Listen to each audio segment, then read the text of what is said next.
Good morning, good morning to you. Good morning, good morning to you. Good morning, good morning. Won't you share with a friend or two? Good morning. Good morning to you. You. Good morning. Good morning. Good morning to you. You. Good morning. Good morning to you. And many more. Good morning. Good morning, good morning, good morning, and welcome to Daring Dialogues Black Table Talk. I am your host today, Shantae Charles. I hope that you all are having a great and wonderful day, as much as lies within you and as much as you have control over. We are now in the thick of Black History Month. And most people know that, hey, I celebrate Black history, Black love, Black life, Black polity, 365 days a year. And so Black History Month to me is more of a cherry on top as than it is a highlight of my life. So we have decided for the month of February, as we wrap up our season 14. I believe we'll be wrapping our season up this month. We are going to be reading from two books. One of them we started reading from yesterday, both of them, but one of them in particular we're going to focus on because we're doing a short show today. This one is I Can't Wait to Call You My Wife, African American Letters of Love and Family in the Civil War era. And we started this on yesterday. So if you want to catch that broadcast, you can catch it right on YouTube or on Instagram, is where we started this book. Very, very powerful introduction to this book and the readings that we're going to be looking at. And the second book, which is the one we're going to focus on today, is entitled Black Love Letters. And it is love letters to the community, love letters that prominent people who are writers, journalists, activists are writing to either a loved one, to the community at large, or to a specific issue in our community, but it is written for the love of the community. So we're going to start with this one today. And the thing that I feel like is most pressing for us as Black people, as people of the diaspora, is our soul power and our soul strength right now. We have a lot of things happening that is really trying to attack the very core of who we are as a people. And whether you believe in a higher power or not, we know that there is an attack on the soul of Black people. So even if you don't believe in that spiritual aspect, you can literally see the things that are happening that are being done to tear us down internally, to tear down our inspiration, to tear down our joy, right? To tear down the thing that makes us who we are as a people, whether that be the way that we praise, whether that be the way that we celebrate, whether that be the way that we encourage each other. If you notice, especially if you do a lot of business on or through social media and online, a lot of us who are business owners, we're online quite a bit because that's a lot of the place where our clients are and where we interact with our clients. So, in that regard, you have probably seen an uptick of attacks. You've seen people who are not for us, not for our community, run to our spaces, right? To begin to spout vitriol. And I don't care what it is.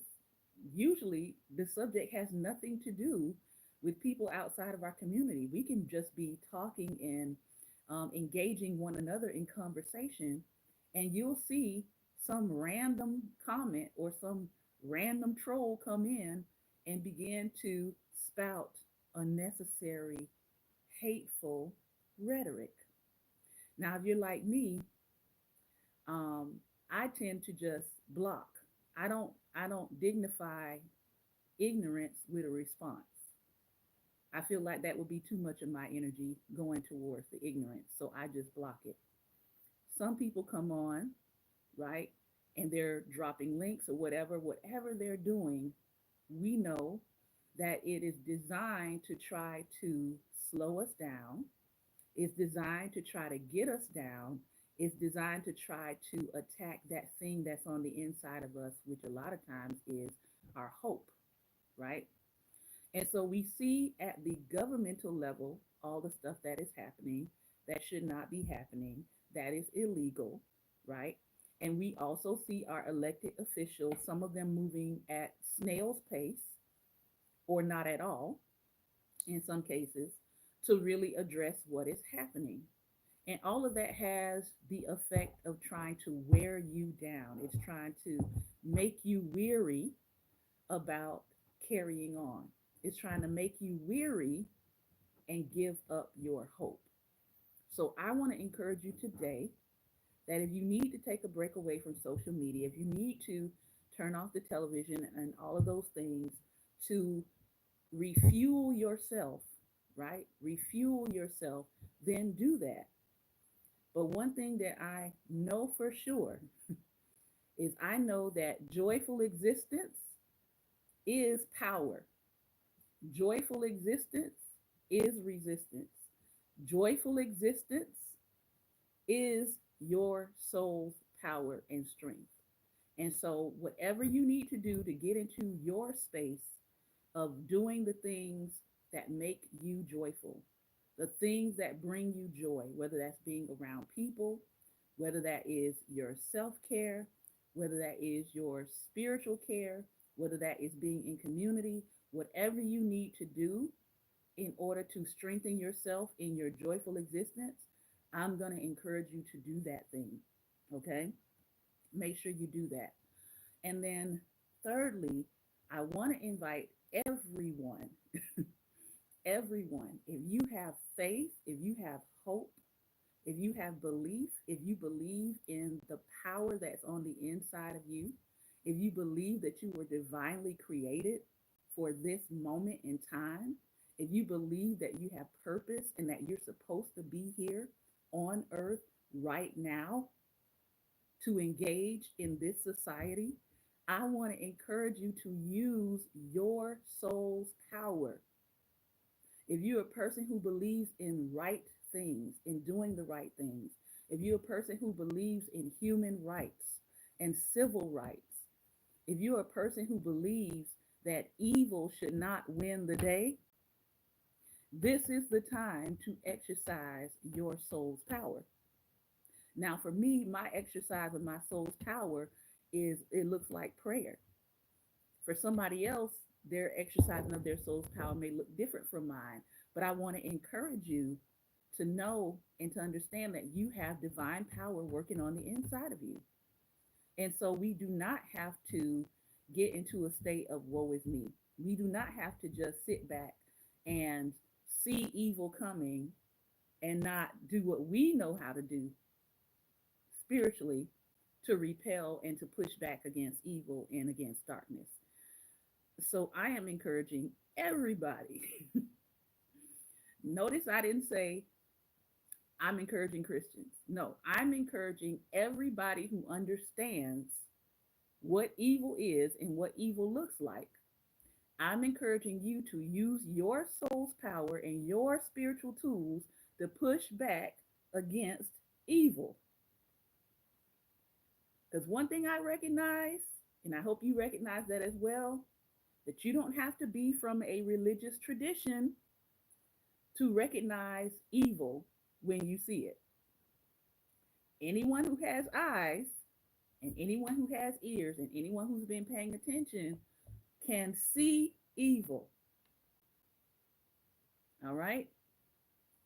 So I am not putting parameters around who should be pushing back against evil and who should be pushing back against the darkness that we see happening. All right. So for the month of February, I want to encourage everybody who understands how evil is looking and how evil is shaping up and how evil is trying to take control over human beings, over human rights, over civil rights. You have power within you to begin to push back against that evil. All right. 1930s Germany, there was a lot of people pushing back against evil. And it wasn't just one group of people, it was people all over the world who understood what evil looked like.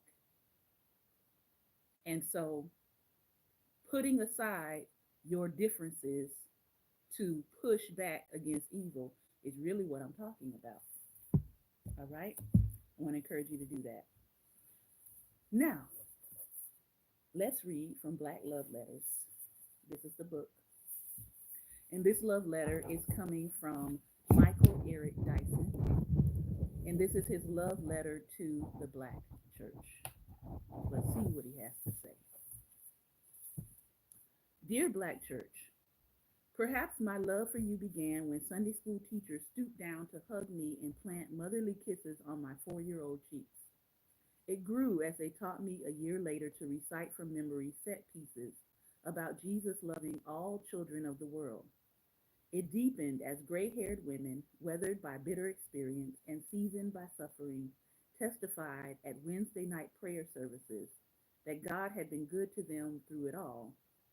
Disloyal and often fleeing men, disobedient children, pestering neighbors, cranky co-workers, and gossiping fellow man and woman, and backstabbing friends. Whatever they confronted, however bad it got, and however poorly they were treated, they kept going because they saw God making a way out of no way and rewarding their persistence with a peace of mind that not even they could fully explain.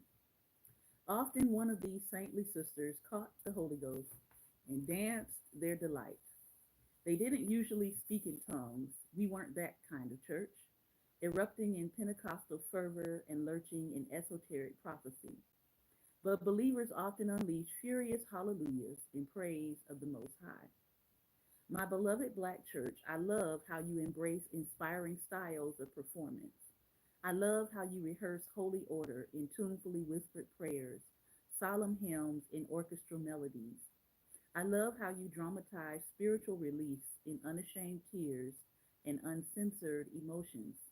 I must confess, however, that it was pulpit speech that pricked my ears and made me fall most deeply in love with you.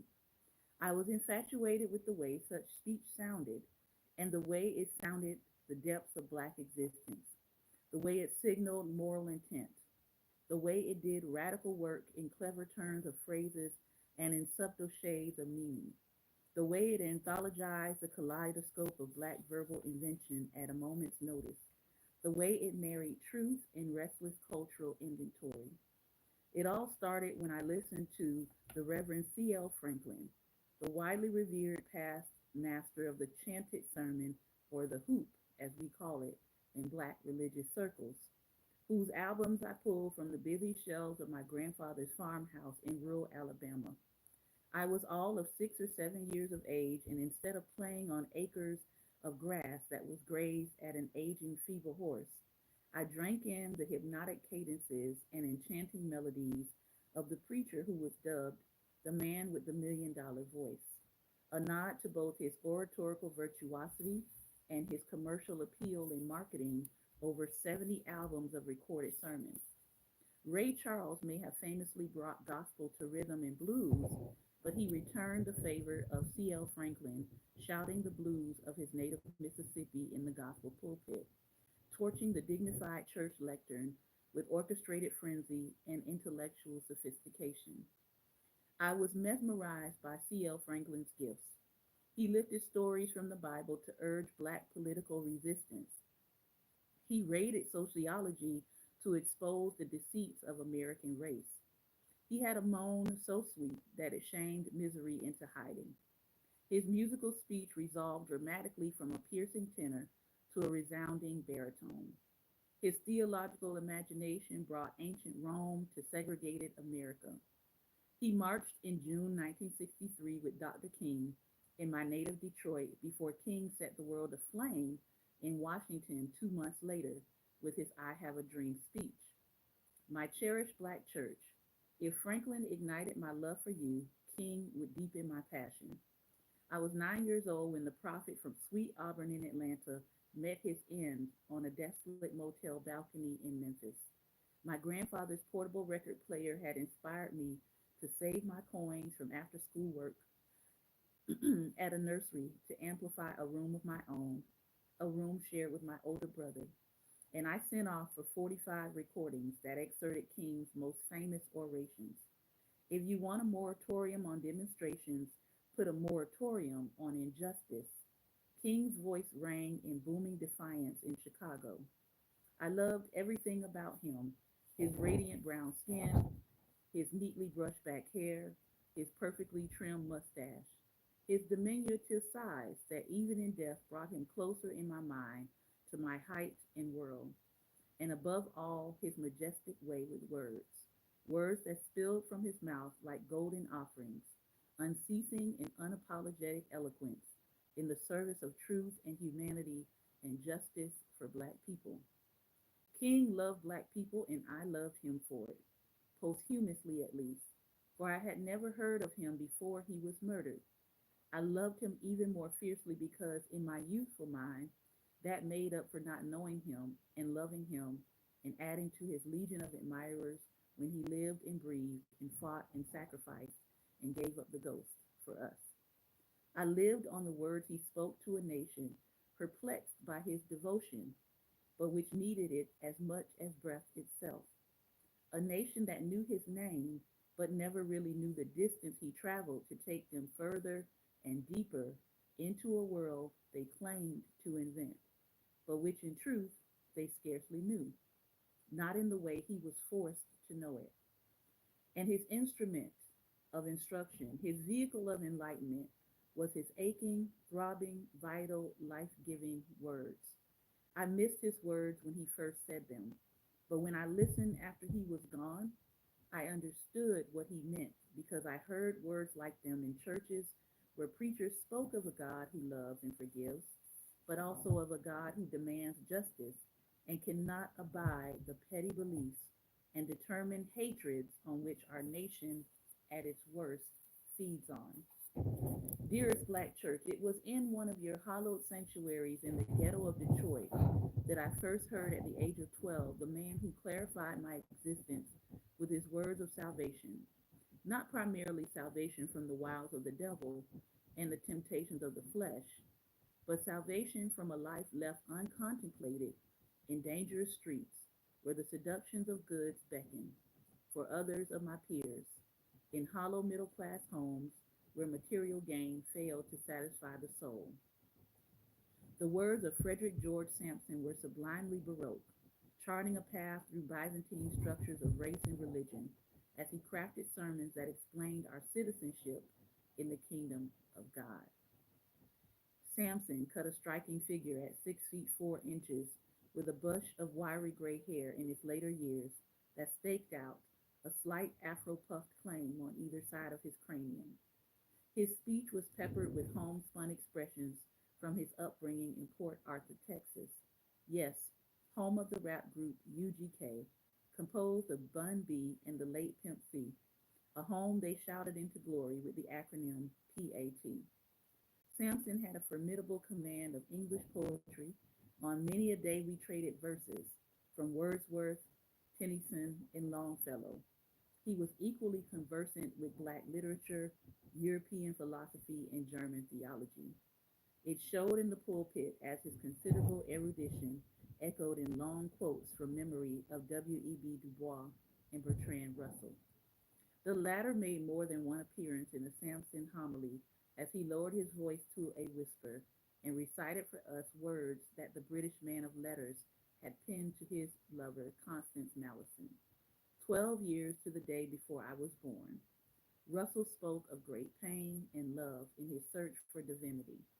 Samson meditated on Russell's knowledge to insist that even brilliant minds must grapple with a higher power. He turned often to the poetry of Langston Hughes, one reason I was particularly gratified to receive a medal in his name. Black Church, my love, I cannot deny that you have also greatly hurt me. When I was in my early 20s, I sought to ordain 3 women as deacons in a Baptist church I led, but you cast me from the pulpit. Well, at least some of your ostensible representatives did.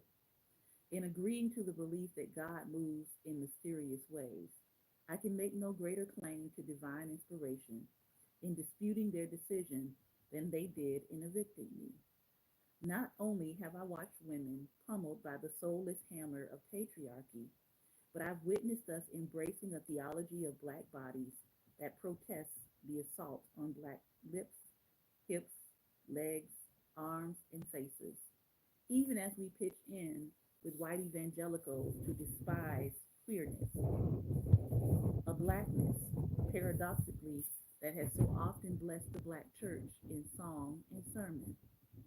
But, cherished black church, I am still here, mostly because you gave me the language to know myself and to know the truth and to tell the truth to a world that remains fatally incurious about our philosophical depth and moral ambition.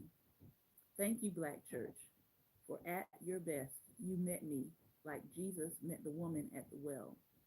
And instead of offering me a harsh rebuke or caustic lesson, he, like you, greeted me at my own level, right where I lived emotionally and psychologically.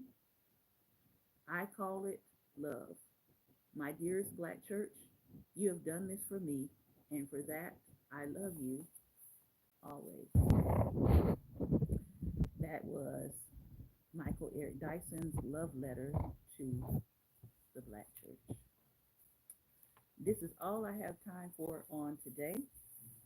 As I said at the beginning of this, each and every one of us has our soul's power. Each and every one of us has divine power on the inside of us. Now, whether you choose to use your power for good or not, that is going to be up to you. But we can look around us and clearly see that evil is trying to take hold over not only America, not only Mexico, not only Canada, but it is trying to rear its ugly head all over the world. I'm not talking about a person, I'm talking about evil. So when you look up today and you see things that are pure evil, that are coming against humanity, human rights, people's rights to exist, people's rights to live, you should be able to spot evil.